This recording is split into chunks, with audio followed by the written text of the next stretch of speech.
इस वीडियो में हम बात करने वाले हैं क्वेश्चन नंबर 9। क्वेश्चन कह रहा है तीसरा और नौवां पद क्रमशः 4 और -8 दिया हुआ है, तो कौन सा पद जो है वो शून्य होगा। आई रिपीट कि ये जो एक्सरसाइज 5.2 का क्लास 10th के क्वेश्चन नंबर 9 है। तीसरा और नौवां पद जो है वो आपको 4 और -8 क्रमशः दिया हुआ है, तो जो इसमें पहले लिखा होता है वो वैल्यू भी पहला ही होगा। मतलब तीसरा का वैल्यू 4 होगा और नौवां का वैल्यू -8 होगा। तीसरा पद है मतलब a+2d जो है वो आपका हो जाएगा a+2d। तीसरा पद 4, तो यहाँ पे हम लिख सकते हैं 4। अगला है नौवां पद, तो नौवां पद हो जाएगा a+8d इज इक्वल टू दिया हुआ है -8, तो यहाँ पे -8 हो जाएगा।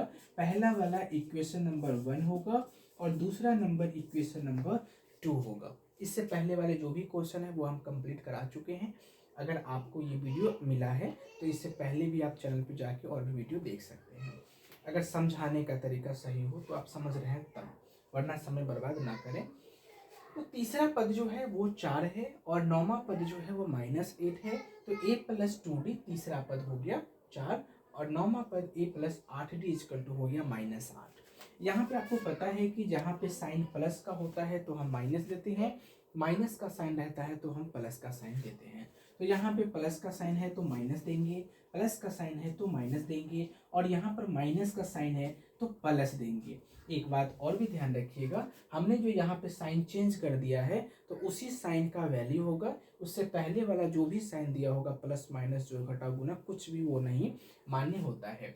तो a में से a घटाएंगे तो वो 0 हो जाएगा, इसका मतलब ये दोनों कट जाएगा। अब 2 में से 8 घटाएंगे, यहाँ पे प्लस पहले था लेकिन हमने साइन चेंज कर दिया, इसमें माइनस लगा दिया, तो अब ये माइनस का वैल्यू, माइनस का मतलब वैल्यू होगा, प्लस का नहीं।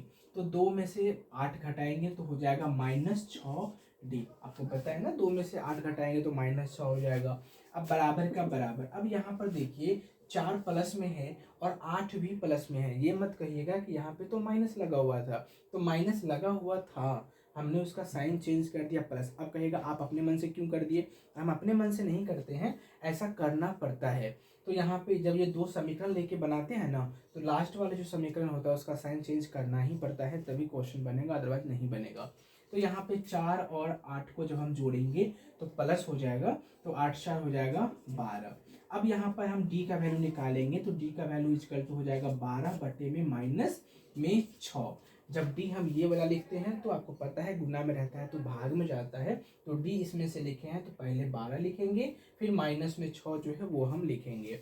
अब 6 को भाग करेंगे 12 में 6 से, तो 6 दूना 12 कटेगा तो 2 लिखेंगे, और यहाँ पे माइनस लगा हुआ था तो माइनस लगा देंगे, मतलब d का जो वैल्यू होगा वो माइनस में 2 हो जाएगा। अब यहाँ पर जैसे करते आए हैं d का वैल्यू जो है वो समीकरण 1 या फिर 2 में रखने पर, तो हम यहाँ पर जो d का जो वैल्यू है वो इक्वेशन नंबर 1 में रख देते हैं। नॉर्मली सभी 1 में ही रखते हैं तो हम 1 में ही रख देते हैं, वैसे आप 2 में भी रखिएगा तो भी आंसर जो है उतना ही आएगा। तो इक्वेशन नंबर 1 में हम d का वैल्यू रखेंगे, तो इक्वेशन नंबर 1 जो है वो है a+2d इज इक्वल टू 4।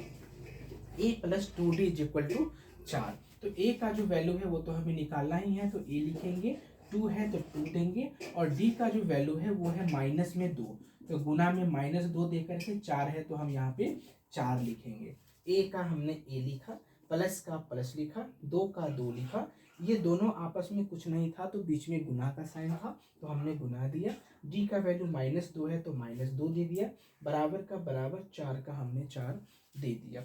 अब क्या करेंगे, a का a होगा, इस दोनों को आपस में गुना करेंगे तो 2 दूना 4 हो जाएगा, लेकिन माइनस लगा हुआ है तो माइनस में 4 होगा, तो आप पहले कर लेते हैं माइनस में 4 इज इक्वल टू 4। अब क्या होगा, a का a होगा, अब प्लस माइनस दोनों आपस में गुना हो जाएंगे, तो प्लस और माइनस क्या हो जाएगा, माइनस, माइनस में 4 इक्वल टू 4 बनेगा, तो a इक्वल टू ये 4 तो ये 4, और ये माइनस में इक्वल टू के इधर में -4 है तो इक्वल टू के उधर जाएगा तो प्लस में 4 हो जाएगा, तो a का जो वैल्यू है वो आपको 8 निकलेगा। तो d का जो वैल्यू है वो 2 निकला है और a का जो वैल्यू है वो आपको 8 निकला है। अब क्वेश्चन पे लौटते हैं। हमें ए और डी तो इस इक्वेशन से हमने फाइंड कर लिया। अब क्वेश्चन देखिए कह रहा है तो कौन सा पद जो होगा वो शून्य होगा। मतलब कौन सा पद पूछ रहा है, तो आपको पता है पद का मतलब होता है nवा पद। तो n आपको बेसिकली निकालना है कि n कौन सा होगा जिसका पद जो है वो शून्य होगा। तो n हमें निकालना है और वो शून्य आपको पता करना है। इसका मतलब जो पद है शून्य, ये आपका कुछ और नहीं, ये an का वैल्यू है। किसका वैल्यू है? an का वैल्यू है। और आपको पता है हम an का ही फॉर्मूला यूज करते हैं। तो an इजकल टू क्या होता है? a प्लस n माइनस में 1 इज इक्वल टू डी। ये होता है an बराबर। अब कह रहा है कौन सा पद शून्य होगा, तो होगा तो इसका मतलब शून्य जो है वो an है। तो an क्या होगा? 0 होगा, क्योंकि an a1 a2 n3 d4, इसमें 4 वैल्यू जो है वो मतलब बेसिकली दिया हुआ है।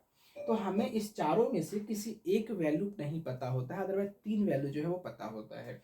तो an जो है वो 0 दिया हुआ है, a का वैल्यू हमने अभी निकाला, n का वैल्यू निकालना ही है क्योंकि कौन सा पद है तो nवा पद n निकालना है, d का वैल्यू भी हमने यहाँ पर निकाला है। अब आसानी से ये बन जाएगा। तो a का वैल्यू जो है वो 8 है, तो हम यहाँ पे 8 देंगे, प्लस है तो प्लस देंगे, n हमें निकालना ही है तो n माइनस 1 दे देंगे, d का वैल्यू जो है वो माइनस में 2 है तो माइनस में 2 दे देंगे। समझ में आ गया? अब क्या करेंगे, ये 8 जो है वो अकेला है तो इस 8 को हम इस साइड ले आएंगे। अब ये प्लस माइनस में है तो इधर जाने के बाद वो माइनस में होगा, क्योंकि पता है प्लस माइनस साइन लगा हुआ है यहाँ पे।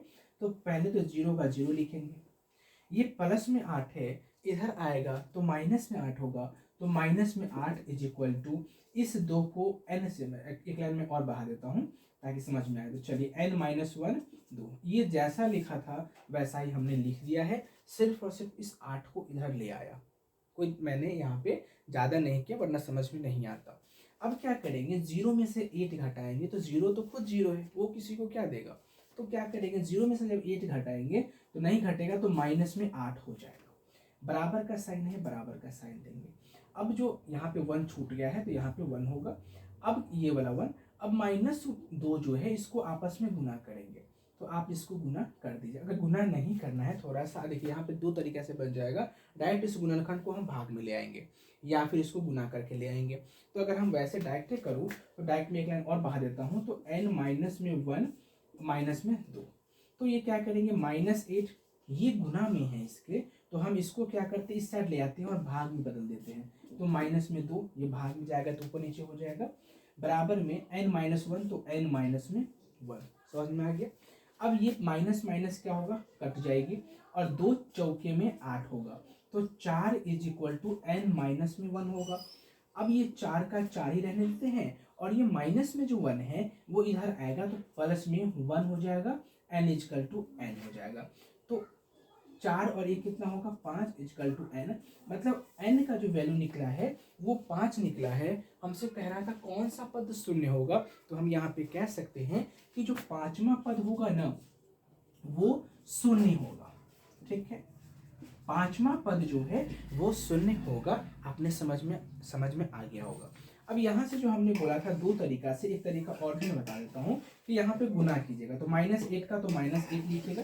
यहाँ तक ये क्वेश्चन बन गया, आपका यही आंसर है, 5वां पद शून्य होगा। मैं यहाँ पे सेकेंड मेथड बता रहा हूँ, लिख ही देता हूँ सेकेंड मेथड। ठीक है, METHOD सेकेंड मेथड। अब -8 इज इक्वल टू इस -2 को n से मल्टीप्लाई करेंगे तो माइनस में 2n होगा। अब -2 को -1 से मल्टीप्लाई करेंगे तो माइनस माइनस प्लस, तो ये प्लस में 2 हो जाएगा। अब यहाँ पर क्या होगा, -8 तो -8 लिखेंगे। अब ये तो n वाला है, ये तो इधर आएगा नहीं, तो बिना n वाले इधर आएगा, तो प्लस में 2 है, इधर आके माइनस में 2 होगा। अब यहाँ पे -2n हो जाएगा, माइनस माइनस प्लस तो माइनस में 10 हो जाएगा, और यहाँ पे -2n होगा। n इजकल टू -10 बटा में -2 होगा, माइनस माइनस कट जाएगा, 2 पंचे 10 होगा, n इजकल टू 5। यहाँ भी n इजकल टू 5 आ रहा है, यहाँ भी n इजकल टू 5 आया है। समझ में आ गया? हमने यहाँ पे 2 तरीका बता दिया, इस जगह पे सिर्फ 2 तरीका है, बाकी सिंगल है। तो आई होप कि आपको ये वीडियो समझ में आया, माफ कीजिएगा, क्वेश्चन समझ में आया होगा और क्वेश्चन समझ में आया होगा तो एक छोटा सा आप लाइक जरूर दे दीजिए और प्यारा सा कमेंट अगर है तो कमेंट दे दीजिए, और कोई डाउट है तो भी आप कमेंट बॉक्स में लिख सकते हैं। तो फिर मिलते हैं अगले क्वेश्चन में।